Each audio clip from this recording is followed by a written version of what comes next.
Woods. So today I'm going to talk about the top 3 stances for beginners in karate. Okay, so they do vary slightly in different clubs, but generally they're pretty much the same. You have forward stance, horse riding stance, and back stance. Okay, they're the 3 that we're going to talk about. So forward stance, okay, just showing you from the side here, is where you bend your front knee and you have your body upright here, and your knee is over your front foot. Okay, your back foot should be pointing at a diagonal towards that way, and your back leg should be straight. You should not be in this position like this, or should you have your heel off the ground. Okay, so you should be down like this. From the front, you should be shoulder width apart. Okay, so you don't want to be too wide. Okay, just the width of your shoulders. You see the front foot is actually pointing forwards, and the back foot is pointing slightly over to the side. Okay, so there, and you make sure that knee is over the front foot.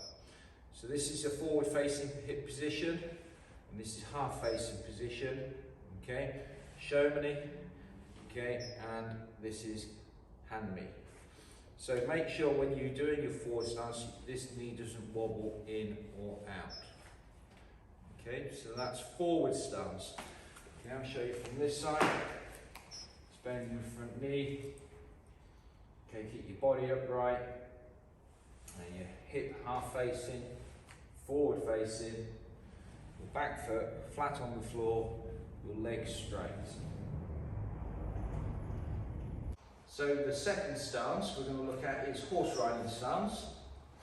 Okay, so from here, we should have our knees slightly bent, okay, and our toes should be pointing forwards in this position. So they're actually parallel to each other, and they're not pointing out at 45 degrees like this.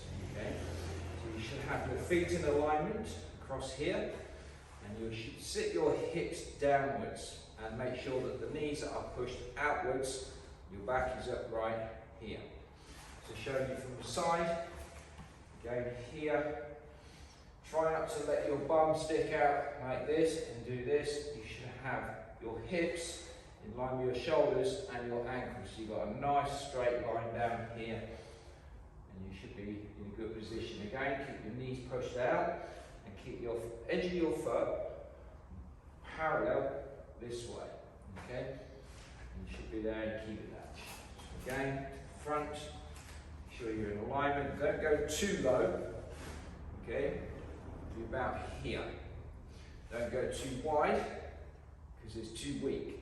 So you need to be about the same distance as you would in your forward stance, and then you'll find a good position for kibidach. So back stance is a weight distribution of 70% to 30%. 70% with a weight over the back leg. Okay. So first of all, you need to look at your feet position. It's often referred to as an L-shaped position. So you'll have your back foot pointing one way and your left foot at 90 degrees to that. So if you start in this position like this, and then put your left foot out, or your right foot, you will find that one foot is that way, one is that way. That will be your correct foot position. Okay, so I'll show you from here. You see my left foot is this way, and one is towards you there. So that will be the correct position for my kutsadach, back stance. You need to be careful that this knee is not pulled in, okay, or that toe is pointing inwards. The foot is pointing the way you're going, here. Okay, so watch your hip doesn't pull round, because that pulls the knee round.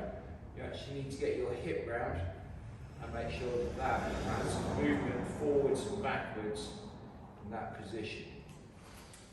So for the back leg, again, you don't want to be too far over to the centre. You need to have the weight back here.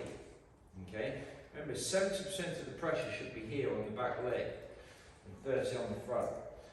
When you've got your hip and your leg in the correct alignment, this knee should not be in. It should be pushed outwards. Okay? So you'll find that your legs will start to ache here, Okay, so you need to get used to this stance by just pushing down and holding that position.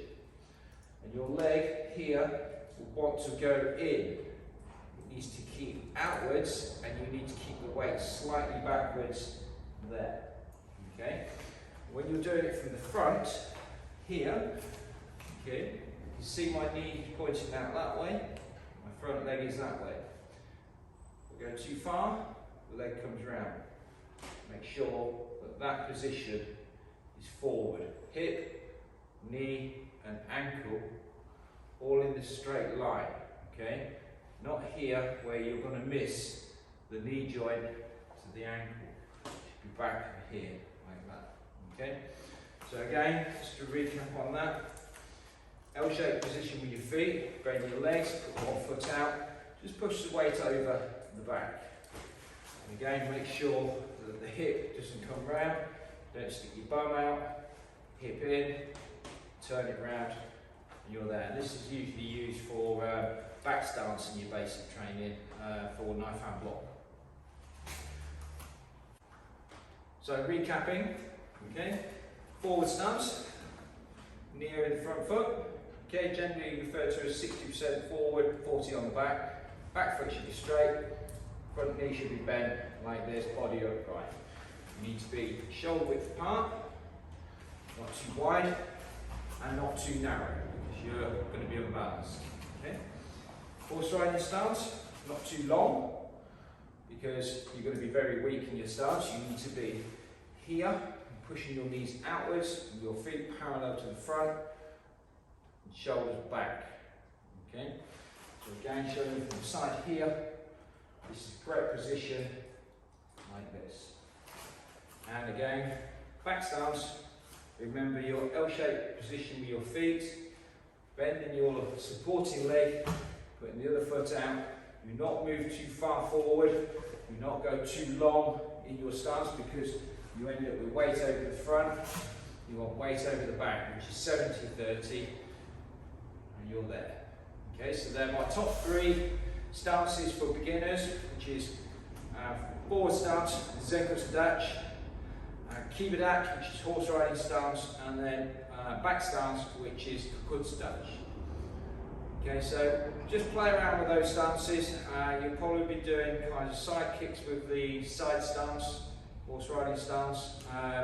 You may be doing punches and blocks with the forward stance, and back stance you generally do knife hand blocks because you're moving forward and back, or you may use that in your early kata as well.